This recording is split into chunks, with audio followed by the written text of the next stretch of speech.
ভাৱনে America আৰু ৰাছিয়াক চন্দ্ৰ অভিযানৰ শীৰ্ষস্থান দখল কৰিবলৈ উদ্বুদ্ধ কৰিছিল। 1969 চনৰ জুলাই মাহত আমেৰিকা যুক্তৰাষ্ট্ৰই ৱেৰ্ডাৰ ভন ব্ৰাউনৰ নেতৃত্বত চন্দ্ৰলৈ প্ৰেৰণ কৰা এপল' নামৰ মহাকাশযানখনে সুকলমে চন্দ্ৰপৃষ্ঠত স্পৰ্শ কৰিছিল। কমাণ্ডাৰ নীল আৰ্মষ্ট্ৰং আছিল চন্দ্ৰৰ বুকুত খোজ পেলোৱা প্ৰথমজন ব্যক্তি। চন্দ্ৰপৃষ্ঠত প্ৰথমটো খোজ দি তেওঁ কৈছিল, "One small step for man, one giant leap for mankind." এই কথাষাৰি এতিয়া হৈ পৰিছে অভিযান আৰু আৱিষ্কাৰৰ এক অভিকাংক্ষী প্ৰতিশব্দ।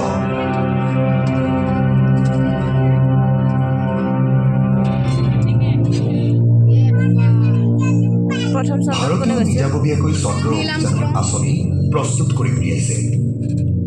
2008 চনৰ 27 অক্টোবৰৰ দিনা ভাৰতীয় মহাকাশ গৱেষণা সংস্থা ইছৰোৱে উৎক্ষেপণ কৰিলে ৰকেট PSLVৰ উন্নত সংস্কৰণৰ ৰকেট এখনৰ সহায়ত চন্দ্ৰায়ন-1 চন্দ্ৰৰ পৃষ্ঠভাগৰ অধ্যয়ন আৰু বিভিন্ন তথ্য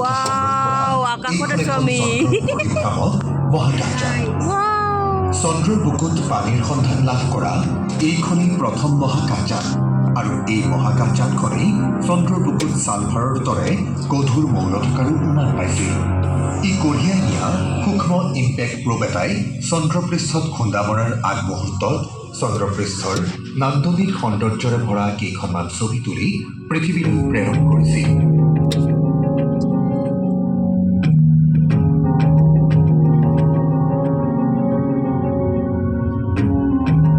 চন্দ্ৰায়ন-2 মহাকাশযানৰ সহায়ত ভাৰতে পুনৰ ৰাওনা হ'ল চন্দ্ৰলৈ।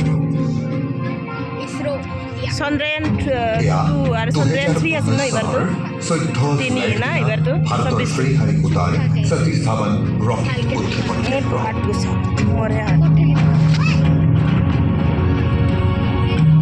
এই আউৰা মাৰিলে মহাকাশযানখনে।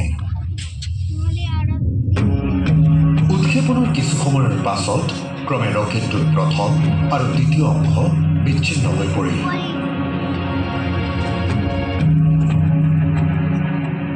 তৃতীয় অংশৰ ক্ৰায়জেনিক ইঞ্জিন ইতিমধ্যে সক্ৰিয় হৈ উঠিছে। কেইমিনিটমানৰ পাছতেই এই ইঞ্জিন বিকল হৈ পৰিল আৰু চন্দ্ৰায়ন-2য়ে ইয়াৰ পৰা পৃথক হৈ এক ঐতিহ্যমণ্ডিত অভিযানৰ বুৰঞ্জী ৰচনা কৰিলে।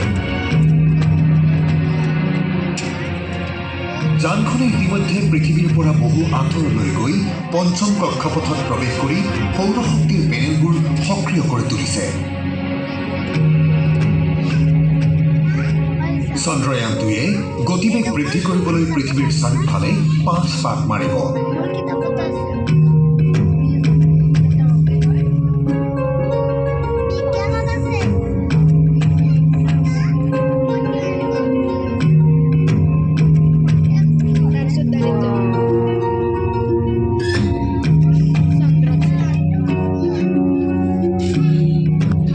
এসপ্তাহৰ ব্যৱধানত চন্দ্ৰায়ন-2খনে পৃথিৱীৰ চাৰিওফালে 5 বাৰ পৰিভ্ৰমণ কৰি মুখ্য গতিপথ অৰ্থাৎ লুনাৰ ট্ৰান্সফাৰ ট্ৰেজেক্টৰীৰে চন্দ্ৰ অভিমুখে ৰাওনা হ'ব। কেইদিনমানৰ পাছতে এক গুৰুত্বপূৰ্ণ আৰু অতি জটিল প্ৰক্ৰিয়া সম্পন্ন কৰি মহাকাশযানখনে চন্দ্ৰৰ চাৰিওফালে এটা নিৰ্দিষ্ট কক্ষপথত প্ৰৱেশ কৰিব। ইতিমধ্যে অৰ্বিটাৰখনে চন্দ্ৰপৃষ্ঠৰ পৰা 100 কিলোমিটাৰ উচ্চতাৰ এটা কক্ষপথেৰে চন্দ্ৰৰ চাৰিওফালে ঘূৰি থাকি চন্দ্ৰটো আৰু লেণ্ডাৰখনক নিৰীক্ষণ কৰি থাকিব।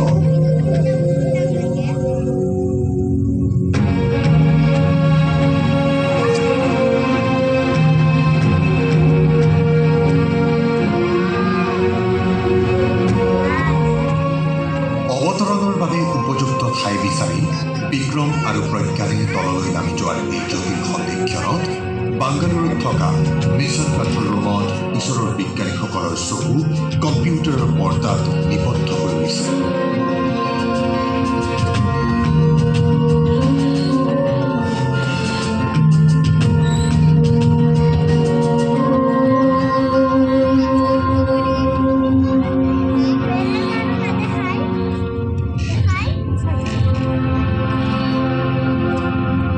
অৰ্বিটাৰৰ পৰা পৃথক হৈ বিক্ৰম আৰু প্ৰজ্ঞানে এতিয়া আৰম্ভ কৰিছে কেইটামান জটিল কাৰ্যক্ৰম। চন্দ্ৰপৃষ্ঠত স্পৰ্শ কৰাৰ আগমুহূৰ্তৰ 15 মিনিটৰ এক উৎকণ্ঠা আৰু শ্বাসৰুদ্ধকৰ পৰিৱেশ। চন্দ্ৰপৃষ্ঠত মৃদু অৱতৰণৰ বাবে বিক্ৰমে ইতিমধ্যে ইয়াৰ গতিবেগ হ্ৰাস কৰাৰ প্ৰক্ৰিয়া আৰম্ভ কৰিছে। সমগ্ৰ মানৱ জাতিৰ বাবে চন্দ্ৰৰ দক্ষিণ মেৰু অঞ্চলত ৰোভাৰৰ সৈতে মহাকাশযান অৱতৰণ কৰা এয়া প্ৰথম চন্দ্ৰ অভিযান।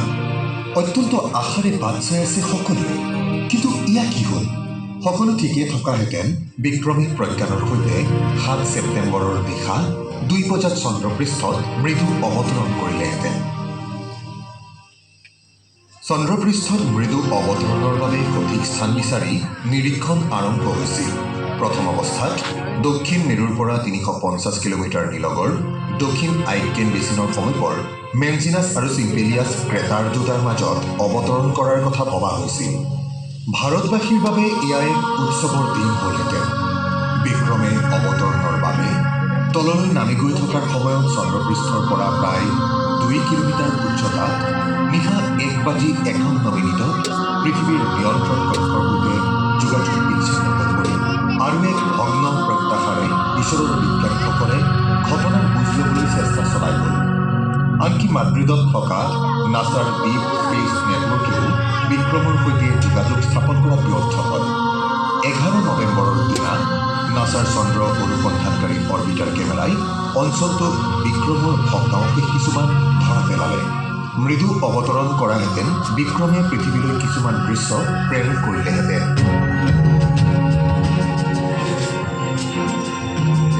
এয়া দিলাক বিক্ৰমে সিগনেল ইণ্ডিয়া প্লেট।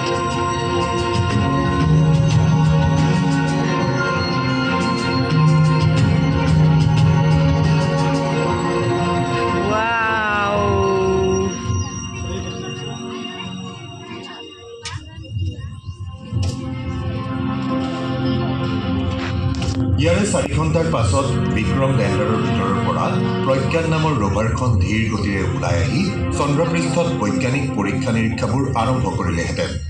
এই অভিযানৰ মুঠ 14টা যন্ত্ৰৰ 13টাই আছিল ভাৰতত নিৰ্মিত আৰু এটা নাছাৰ। ইয়াৰে 8টা যন্ত্ৰ আছিল অৰ্বিটাৰখনত, 3টা আছিল লেণ্ডাৰত, 2টা যন্ত্ৰ আছিল ৰোভাৰখনৰ ভিতৰত। এই অভিযানটোৰ বাবে বিক্ৰম আৰু প্ৰজ্ঞানৰ কাৰ্যকাল ধাৰ্য কৰা হৈছিল মাথো 14 দিনৰ। অৰ্বিটাৰখনৰ জীৱনকাল 1 বছৰৰ বাবে ধাৰ্য কৰা হৈছিল যদিও সঠিক ব্যৱস্থাপনাৰ বাবে ইয়াৰ কাৰ্যকাল 7 বছৰলৈ বৃদ্ধি কৰিব পৰা গ'ল। সৌৰ বিদ্যুৎ শক্তিৰে চালিত প্ৰজ্ঞান ৰোভাৰখনক বিক্ৰমৰ পৰা 500 মিটাৰ দূৰত্বলৈ লৈ যাব পৰা গ'লহেঁতেন। ইয়াৰ মুখ্য উদ্দেশ্য আছিল চন্দ্ৰপৃষ্ঠত পানীৰ সন্ধান।